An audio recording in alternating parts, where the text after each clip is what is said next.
Bodhi. Oh, Bodhi, you're cold. Take my socks. Oh, Bodhi, I'm always gonna take care of you. You're the best boat in the deep blue sea. The ocean needs no introduction, as it is the cloak that most of the world wears. I've always found it amusing that we use words like terrestrial to describe ourselves and other creatures living on dry land, as it stems from the word terra, which is the ancient Roman personification of Earth, hence Mother Earth. But it's rather unusual because Earth is mostly covered in water. We use the word Earth to describe not only the planet, but also to describe soil or dirt that we walk upon. Yet in many ways this is a misnomer. Earth, if anything, should refer to the waves. The Polynesians, a people who understand the ocean more intimately than anyone else, saw volcanoes in the ocean as a product of an angry goddess, bursting lava beneath the waves in order to create land, in a divine manner, a battle between sea and, well, dirt or terra, if you want to call it that. Throughout human history, humans have tried to exert control over various waterways. If the Trojan War did happen, it was not over a dispute between the sun god Apollo or the sea god Poseidon, nor over the beauty of Helen, but rather over the Mycenaean Greek control over the straits along Asia Minor, the Bosporus, and perhaps into the Black Sea. Wrestling control over the oceans, man against nature, and man against man hasn't changed. In this video, we will go over various oceans and seas, along with their geopolitics. So let's start off with the Atlantic, the second largest ocean, and in many ways the most important ocean of the past 500 years. This is due to Europe's complex history of colonizing the rest of the world, namely the Americas. Because of this, nearly all countries in the Americas, with the exception of Bolivia, have populations of mostly European descent, or in the case of a few Caribbean island nations, African descent, all from the Old World. The Phoenicians, a people group native to the city-states of modern-day Lebanon, sailed alongside the Atlantic coast of Europe and Africa, stretching as far as Britain in the north, all the way to the Cape of Good Hope in South Africa to the south. Then came the Vikings with their longboats, and due to the curvature of the earth, they found it quite easy to travel across the Atlantic in comparison to other Europeans, making their way to Iceland and then Greenland and then to what is now Newfoundland in Canada. But contact eventually died off, and there wasn't much of an impact to be made. However, the first major power to master this ocean off the continental shelf were the Portuguese and their carnival ships, colonizing the Azores and Cape Verde. They would eventually sail around Africa to the Indian Ocean and beyond as the first world power, eventually colonizing what is now Brazil. Then came the Spanish, taking up the Canary Isles, making permanent contact with the Americas, with Columbus landing in the Bahamas, then Hispaniola, and then Cuba. They would eventually colonize much of Central and South America, and would hire the Portuguese Magellan to circumnavigate the globe, traveling through the Cape of South America. Later on, the Dutch founded New Amsterdam, now New York. The French founded Quebec and set up a slave colony in Haiti. And even the Scots and Swedes would set up colonies, but they failed. The Scottish attempt to colonize Panama bankrupted the country and pushed them to unionize with England, becoming Britain. England had already set up colonies by the 1600s in what is now Virginia and Massachusetts. In Massachusetts and the rest of New England, these settlements would have their own maritime DNA implanted to them, setting up trading posts and whaling expeditions across much of the Atlantic and beyond.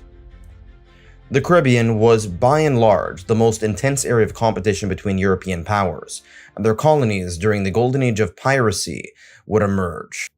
Many of these European rivals would hire pirateers to plunder Spanish galleons.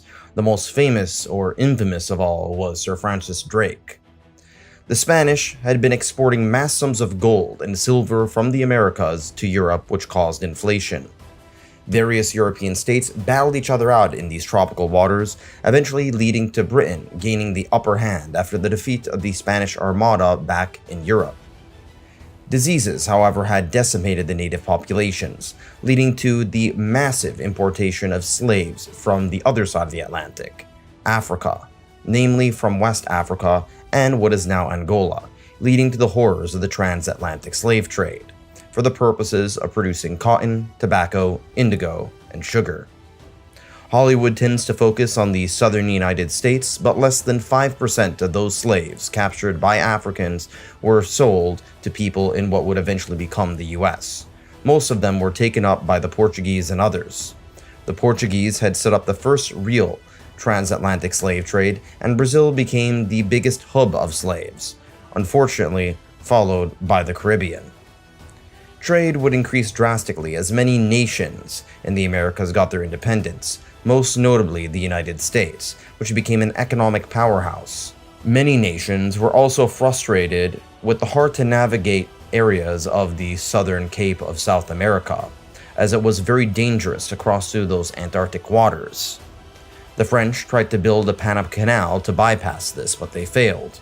With some shenanigans, if you could call them that, the US got Panama to break off from Colombia and managed to build the Panama Canal, opening up the most important man-made geographic choke point in the world, only rivaled by the Suez Canal in Egypt. During the 20th century, ships crossed over these waters countless times, eventually followed by aircraft. Moving northward during World War II, the Atlantic became a lifeline for Britain as American aid was sent through the Caribbean port of Halifax. During the Cold War, the North Atlantic Treaty Organization was set along with the US, Canada, and various other Western European capitalist democracies to provide collective defense against the Communist Soviet Union and its allies. To this day, the ideology espousing a strong set of political, economic, technological, military, and cultural links between North America and Europe is known as Atlanticism. And given the war in Ukraine, it has been more relevant today than ever. The Atlantic also stretches into the Northern Sea, which touches the Arctic Ocean, and on the other side touches the Baltic Sea. The Baltic states are Estonia, Latvia, and Lithuania, but the Baltic Sea isn't just limited to them. It also includes Germany, Poland, Finland, Sweden, Denmark, and Russia. This sea played an important role during the Viking Age, as well as many early modern wars, but today it still plays a very relevant role nonetheless. After the collapse of the Soviet Union, many Eastern European nations, once under the Russian thumb, had joined NATO, including Poland and the Baltic states. After Russia's invasion of Ukraine, Finland, a formerly neutral country, joined NATO, and Sweden a little later. This had turned the Baltic Sea into a NATO lake that would effectively block Russia off from the Atlantic Ocean during the colder months. Turkey, another NATO member alongside Romania and Bulgaria, could block Russia off from the Black Sea to the south, making Russia's only contact with the Atlantic through the Arctic, which freezes over much of the year, thereby being relatively useless. For this reason, Russia has always sought a warm water port. The Atlantic is the ocean of the past 500 years. The Mediterranean, on the other hand, is the sea of the 500 years prior to that, at least as far as Europe and the Middle East are concerned. In many ways, the Mediterranean is part of the Atlantic, but it also has its own unique story. Connecting the two is the Strait of Gibraltar, a small liquid gap dividing Europe's Spain from North Africa's Morocco. One is a world of a modern secularized Christian Western nation, and the other is a traditionally Islamic society. There is also the Rock of Gibraltar, owned by Britain, the major naval power of the 19th century, controlling this waterway, and through it, access to the Black Sea and eventually the Red Sea. The Mediterranean was home to countless ancient civilizations, from the Egyptians, Canaanites, Phoenicians, Jews, Hittites, Persians, Greeks, Carthaginians, and Romans. And then, a little later on, came the Germanic peoples, the Byzantines, occasionally the Vikings, plenty of Arabs, Berbers, Turks, Venetians, Ottomans, and later the French and British. The Phoenicians were the first to run the show, setting up colonies around the Mediterranean, including Carthage in what is now Tunisia, followed by the Greeks, who would spread their culture to what is now Italy. A tribe known as the Latins would adopt this culture from the Greeks and put their own spin on it. On the other side of Greece is the Aegean Sea. This was the home to the fabled Trojan War, which may or may not have been true. And the Romans actually thought that they were the descendants of the survivors of the Trojan War, led by Aeneas, sailing away from what is now Turkey to what is now Italy. Later on, the Greeks would put up a fierce resistance against the Persian Empire, who was trying to conquer them, only to find out later that the Greeks would end up conquering the Persians. Going back to Rome, they would eventually lay waste to their arch-rival Carthage and become the dominant Mediterranean power. They would eventually collapse themselves after a series of several centuries later. During the early modern period, the Venetians would set up trade colonies on the Adriatic Sea between Italy and the Balkans as commerce switched from the Aegean to the Adriatic. The Ottoman Turks eventually conquered the Eastern Roman Empire and could now control the Bosphorus, the gateway between the Mediterranean and the Black Sea, as well as Constantinople, which would later be known as Istanbul, the largest city in Turkey. A city on two continents. The Turks would clash with Slavic forces, namely the Russians in this area. To this day, Turkish control of the straits connecting the Black Sea to the Mediterranean, and then the Atlantic or Red Sea, would make them one of the most important geopolitical power players, which they still are to this day. Turkey today negotiates grain deals between Russia and Ukraine in the midst of war, as the flour that these two nations produce then goes on to the Straits of Turkey and feeds much of Africa and the Middle East. Speaking of Africa, Egypt is a Mediterranean nation. With some mixed help of the Ottoman overlords and Europeans, they managed to build the Suez Canal. No longer would ships need to sail around the African continent. Now they could take a detour to the Red Sea and then to the Indian Ocean. The Red Sea is known for legendary tales of Moses parting its waters, as well as having some of the most beautiful coral reefs in the world.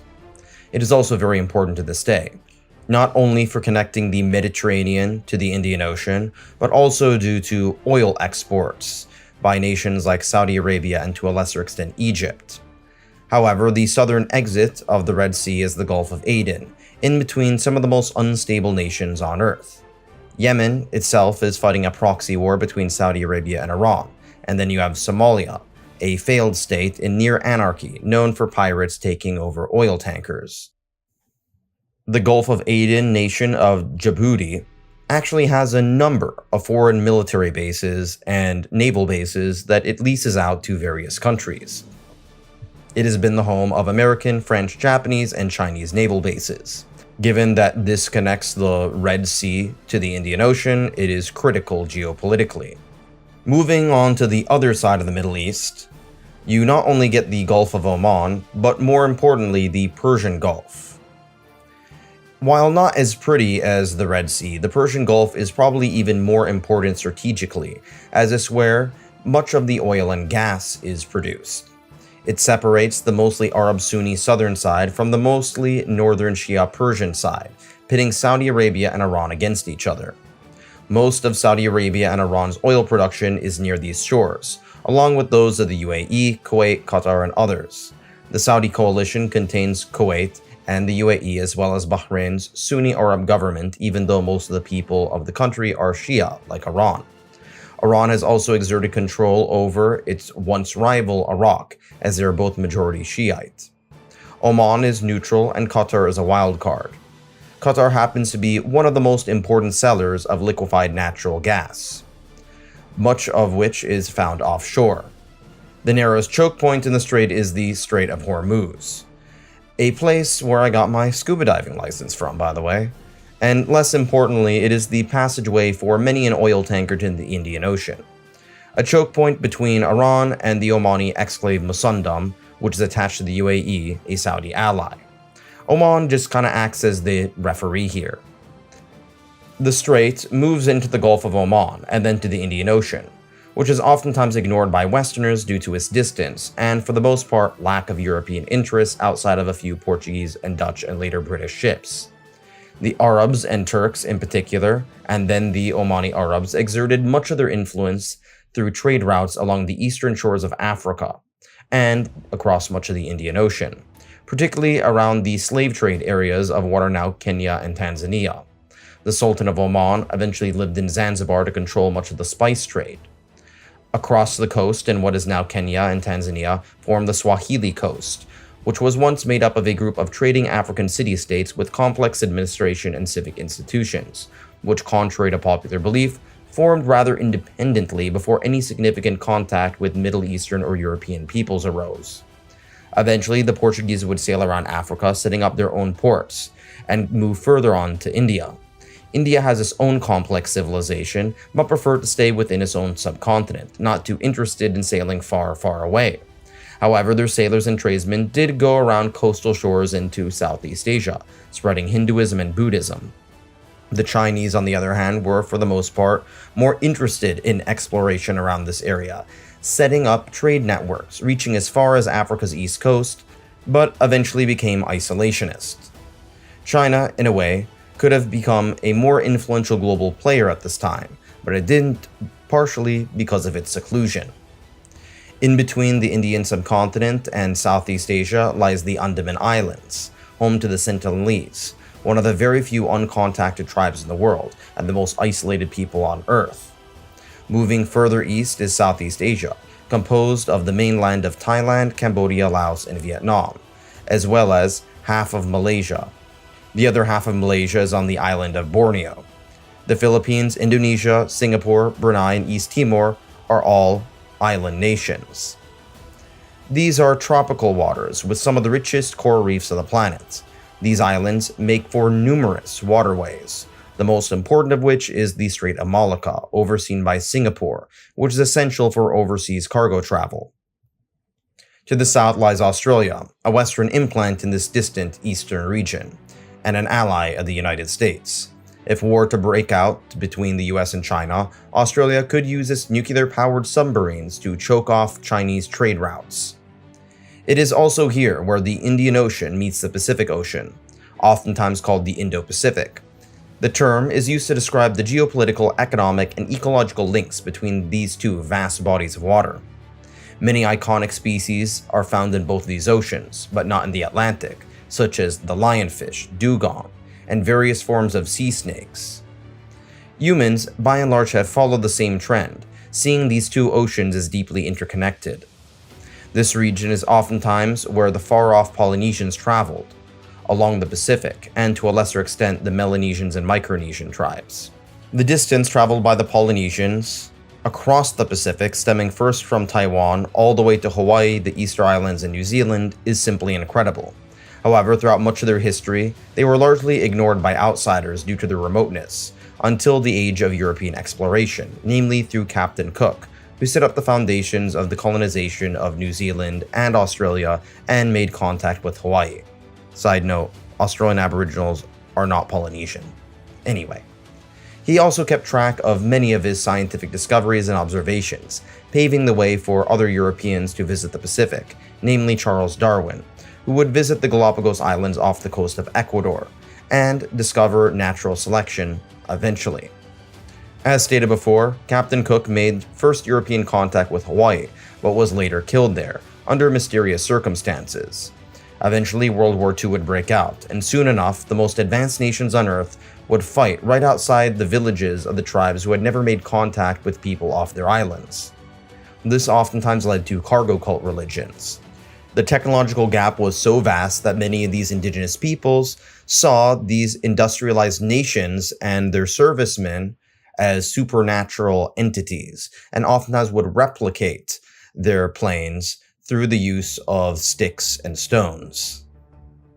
Now, after the defeat of the Japanese during World War II, and through the use of island hopping, the US and France would later test nuclear weapons in the atolls of Micronesia and Polynesia, far, far away from most human populations, but oftentimes displacing native peoples on these atolls. Moving back closer to the Asian mainland, we reached the South China Sea, one of the most important geopolitical flashpoints, where China is building man-made islands to expand their maritime area and exclusive economic zone. Much to the anger of Vietnam, Malaysia, and the Philippines. The Philippines is a close US ally, along with a nation further to the north, Taiwan, Taiwan and mainland China argue over who is the real China. Most nations recognize mainland China, the People's Republic of China, as the official China due to its size and economic influence. However, Taiwan is still closely respected and kept very near and dear to the hearts of many liberal democracies around the world. And not to mention, it is also a major manufacturer of semiconductors. China wants to exert itself along a main island chain, but Taiwan, along with the Philippines and numerous Japanese islands, oftentimes come in the way.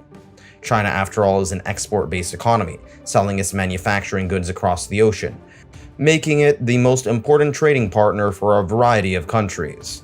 However, the forces protecting the world's oceans from pirates and others are the Americans, who along with their allies could choke off Chinese exports to the sea under an event of war.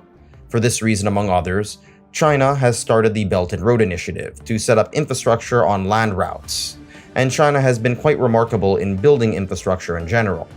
Speaking of the US and China, both nations have powerful navies. However, the US Navy is more powerful. It's called a blue water navy, which means it can wrest control over an open ocean off the continental shelf, all across the world. The Chinese Navy is in between that of a blue water navy and a green water navy. A green water navy can control the continental shelf, but not so much the open ocean. By the way, there's also a concept called the brown water navy.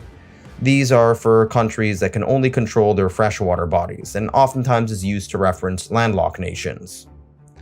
The UN handles the law of the sea, of which the US has not signed on to, but China has. China, however, frequently violates the UN law, oftentimes by sailing its military vessels into maritime waters of other nations.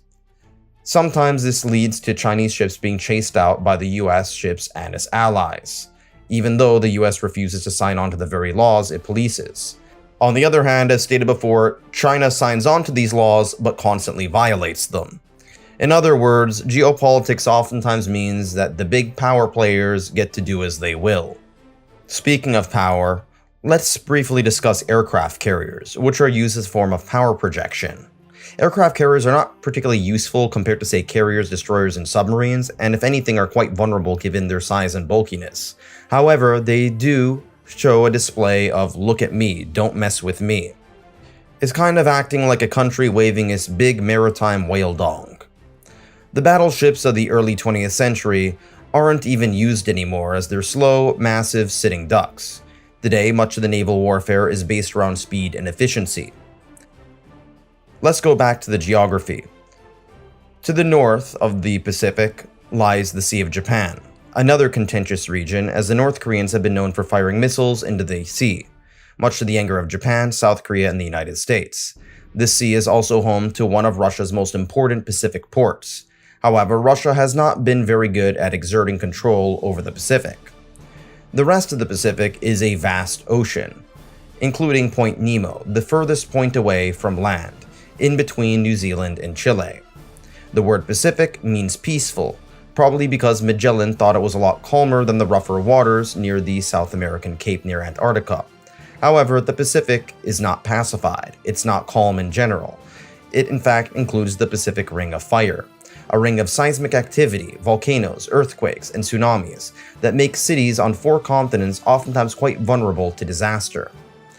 Across this point, we can sail all the way to South America, or the Atlantic via the Panama Canal, back to the Atlantic where we started. Well, there's one major ocean that I have not mentioned though, well to the north, the Arctic Ocean. First settled by the mysterious Dorset people, then the Inuit, and then the Norsemen from Scandinavia, these frozen waters were once of interest to British explorers seeking to bypass the Spanish and Portuguese waters of Central and South America. This was the fabled Northwest Passage, but the ice made it impossible to navigate through. However, with better technology, as well as climate change, we can now travel through the Northwest Passage during certain times of the year, as the rising temperatures have melted some of the ice during the late summer. The Canadians claim that the Northwest Passage is their sovereign territory, while many other nations disagree. Nonetheless, the United States, Canada, and their Scandinavian allies do cooperate in this region to thwart Russia's presence, which by and large has been the most powerful in the region. The Russians have oftentimes exerted their control by building up their naval capacity, scaring the Danes, Norwegians, and Canadians. However, the United States, while supportive of their allies in most circumstances, has been rather lacking in interest in the Arctic Ocean. However, it's too early to tell if this will change. Given that we're on one side of the Earth, let's switch to the opposite side, the Antarctic waters. Now, this area has not been particularly geopolitically important, mostly used for cruises taking wealthy, deep-pocketed tourists on vacation to see penguins or for scientists studying the natural world. For now, the waters here do not belong to man, but the penguin kind. And with that, I think I'm going to end it, talking about penguin kind. Thanks for watching, and if you like to learn more about the world we live in, subscribe.